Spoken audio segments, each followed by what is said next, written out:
아, 푸나님 욕 한번 날려주셨는데 제가 지난주 금요일날 욕을 너무 해가지고 아 근데 그 욕 괜찮던데. 주말 내내 노딱이 아, 안 풀리더라고. 노딱이. 여러분들 그 주말에 아. 그 정변이랑 나와서 했던 방송 있잖아요. 예. 마차님이랑 했던 거. 예. 광고 안 달렸지. 이유가 뭐겠냐. 노딱 달려가지고. 이 사람들이 마귀 같은 사람들.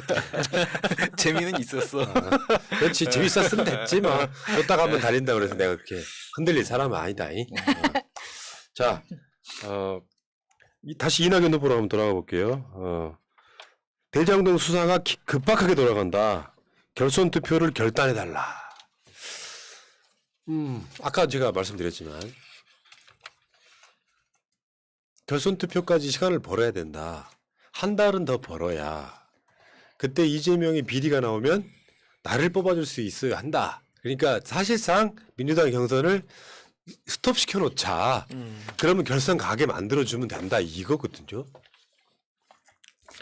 근데 그 이낙연 대표는 마음속으로 그러니까 이재명 지사하고 대장동 비리하고 뭔가 연결된 어떤 범죄 혐의가 있기를 바란다는 게 전제로 깔려 있는 거잖아요. 기우제야, 기우제. 진짜 만에 하나 진짜 그 이재명 지사한테 비리가 있다면 대선 후보가 됐다고 하더라도 어떤 수를 써서라도 바꿔야죠. 그건 만약에 그러니까 수사 결과가 나오는 스케줄하고 민주당의 경선 스케줄하고 정말 공교롭게도 잘 안 맞아서 민주당 그 대선 후보가 결정된 다음에 수사 결과가 나왔어. 근데 수사 결과가 너무 명백한 증거가 있는 거야. 그러면 민주당에서 다른 대책을 내놓겠죠. 이게 그럴 수 있어요. 그러니까 예를 들면 당원 당규 또 바꾸면 되는데 문제는 아까도 그 이야기였잖아. 이재명의 비리가 나오게끔 만들려고 엄청 푸시를 하는 예. 일종의 내통 상태에 빠져버리니까 문제고요. 당심은 당심대로 받아들여야 되는 거고 민심도 민심대로 받아들여줘야 좋은 정치인이라고 할 수 있는 거고 그렇게 해서 이낙연 후보가 최종 후보가 된다고 쳐봅시다. 우리 대선 승리 못해요. 굳이 말하자면 이낙연 네거티브로 시작된 그 이쪽 분위기가 그렇게 해서 그 네거티브 하지 말라고 그렇게 막 이낙연 후보를 욕했는데 그분이 후보가 되시면은 우리 같은 방송들이 이낙연 좋은 후보예요. 흠이 하나도 없고요. 안전한 후보예요. 할 수 있습니까? 그게 네거티브가 자기 발등을 찍는 케이스인 거예요. 그러니까 말씀하세요. 해봐요. 끝까지. 그래서 이 부분은 네거티브 시작점에 있는 사람들이 후보가 될 수 없다는 반증으로 보여주는 겁니다. 그 구조에 놓여 있다고. 지금은 이낙연은 후보가 될 가능성 높지만 후보가 돼도 정권 재창출 못합니다. 그러니까 우리가 예상하는 게 그런 거잖아요. 이 사람이 이제 경선이 끝나더라도 과연 함께 할 수 있을 것인가라는 의심이 드는 이유가 계속 어떤 대장동 수사에 대한 입장이 국민의힘과 같습니다. 지금 오늘 뭐 윤석열은 뭐 이재명이 무기징역감이다 뭐 이런 소리까지 하고 있는데 본인이 여전히 검찰에 일하는 것처럼 어떤 뭐 총장직을 계속 수행하고 있는 것처럼 착각을 하고 있는 것 같은데 곧 수사받아야 할 사람이 밖에다 대놓고는 지금 개소리 아무거나 막 질러대는 거예요. 근데 그 입장과 똑같이 대장동 수사에 대해서 이런 식의 어필을 하고 유동규 구속과 마찬가지로 유동규 구속이 뭐 채팅창에서는 뭐 어떡하면 좋아요 막 이러시는데 뭐가 어떡하면 좋아요입니까? 아무 상관이 없어요. 유동규는 유동규일 뿐이에요. 본인이 개인적인 비리를 저질렀으면 그에 합당한 대가를 받으면 되는 건데 그걸 왜 걱정을 하십니까? 근데 시험 기간 늘어난다고 해서 시험 잘 치는 거 아니거든요. 그 내가 광주 갔다 왔다 그랬잖아요. 주말에. 주위에 사람들 많이 만났을 거 아니야. 진짜로 내 주위에 광주 사람들 중에 이낙연 좋게 보는 사람 한 명도 없어요. 그 이낙연 주변에서 일했다는 분의 이야기를 간접적으로 들었는데 이낙연 대통령 안 된다는 거지. 이유가 뭐야? 주위에 사람이 없대. 인덕이 없다 이렇게 표현하더라고요. 그건 이제 그 사람들의 문제고 이낙연이 됐을 때 야, 이 사람 뭔가 뭐 몇 개가 있는 것 같은데 이 사람 대통령 되면 정말 좋은 나라 만들 것 같아. 이런 기대치가 없는 상태의 캐릭터가 선거용으로 뭐 검찰개혁 하겠습니다. 나 진짜 욕하고 싶은 게 하나 생겼어요.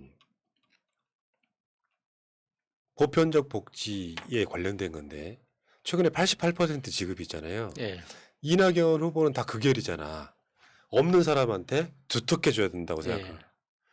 내 주위에 그 광주 가서 그걸 듣고 오는데 진짜 빠개치더라고. 내가 생각보다 더 심각해. 그러니까 어떤 사람은 당장 지금 벌고 있다는 이유만으로 건강보험료로 받더니 못 받았어. 근데 이보다 훨씬 잘 사는 같은 또래의 할머니가 한 분 계시는 거예요. 자식들이 완전 부자야. 근데 이렇게 건강보험료를 따로 낸다는 거 하나 때문에 받아요. 근데 주위에 그런 사람이 너무 많은 거예요. 네. 그럴 수 있죠. 네. 그 너무 많은데 두텁게 주는 거랑 다른 문제로 예를 들면 이 재난지원금 같은 경우는 사실 재난지원금이 어떤 용도냐면 동네의 자영업자들 살리자는 돈이야. 소비해라 이런 거잖아요. 예. 근데 난 홍남기하고 같이 이렇게 연립받는 이유가 무슨 뭐 재난지원금의 소득 수준을 알아볼 수 있게끔 설계 다 해놨다고. 결국엔 건강보험료에 기대는 거예요. 그러니까 계속 그런 식으로 못 사는 사람들한테 두텁게 주는 것이 중요한 게 아니라 이 코로나 시국에 가장 피해받은 사람들이 자영업자들인데 이분들은 뭐 피해를 또 입증하고 그래갖고 또 자기들 그 자영업자들한테 나눠주는 것도 못 받으신 분들이 있어요. 예, 맞아요. 근데 이거 보고 있자니까 너무 화가 나는 거예요. 현실을 너무 모르는 거야. 12%를 선별할 능력도 없으면서 지금 이런 선별할 걸 능력 하는 거예요. 없어가지고 지금 이 신청만 수십만 건 들어가 있잖아요. 특히나 그 자영업자들을 지원하기 위해서, 그러니까 그 영업시간 제한에 걸려 있는 그 업종들 특별히 뭐 500만 원씩, 300만 원씩, 최고 2천만 원씩 그 지원하는 그런 그 상생 지원금을 줬었는데 그게 그러니까 이런 경우 있죠. 식당은 그 영업시간 제한 업종이지만 그 식당에 음료수나 식자재를 납품하는 도매상은 상한 유통업자잖아요. 그러니까 지원 대상이 안 되는 거예요. 그러니까 식당이 어려워지면 식당과 거래하는 모든 업체들이 다 어려워지는 거거든요. 그런데 식당만 지원하겠다. 이런 방식으로 하다 보니까 돈 쓰고도 계속 욕을 먹는 거예요. 아니 그러니까 내가 한 그 코로나 막 1차 재난지원금 나올 때도 했던 이야기야. 그 논란이 계속 되니까 20만 원씩 줄 거 15만 원씩만 주고 전 국민 줘버리면은 깨끗한 데다가 네. 이거 지금 88% 주고 돈 주고도 욕 먹는 짓은 이거 있잖아 뭐 저 열과 성을 다해서 뭔가 막 욕 먹으면서 했는데 욕 더 처먹는 구조를 문재인 정부가 다 뒤집어 쓰는 상태가 돼버리면 안 되는 거고 그렇다 보니까 기본적인 마인드가 그것밖에 안 되는구나. 그러니까. 이재명 욕 먹으면서 경기도민들한테 다 주는 이유가 뭐겠어요. 그거를 또 못 사는 사람들 두텁게 주네 만에. 그 못 사는 것도 그분을 어떻게 지을 건데 그게 나중에 뭐 상위 12%뭐 이런 문제가 아니라 30%대 준다고 한들 그 경계선에 있는 건 어떻게 그거를 구분 지을 거냐고. 그러면 코로나가 지금 벌써 1년 10개월 가까이 됐는데 아직까지도 소득을 건강보험료에다만 의존하고 있어. 주위에 다 알잖아요. 가장 욕하는 이유가 그거야. 나는 못 받았는데 저 주위에 사는 저 사람은 실제로 돈 많아. 자가용도 엄청 좋은 거 몰고 다니는데 건강보험료만 기준으로 했을 때 나보다 더 잘 사는 사람이 돈 받아가는 거야. 이건 미친 게 아니면 뭐냐 이게. 그러니까 이거는 선별이 안 되는 거를 선별을 할 수 있더라고 선언을 했기 때문에 이제 이런 문제가 발생을 하잖아요. 이렇게 사실 얘기하고 있는 거 하고요. 실제 그 의미가 다른 것들이 저는 또 여러 가지 있다고 생각을 하는데 지금 우리가 이낙연 후보에 대한 이야기를 좀 하고 있었습니다. 이낙연 후보가 어저께 이런 말을 했어요. 대장동을 예의주시하고 있고 결선 가능성이 남아 있다. 워딩이 이거예요.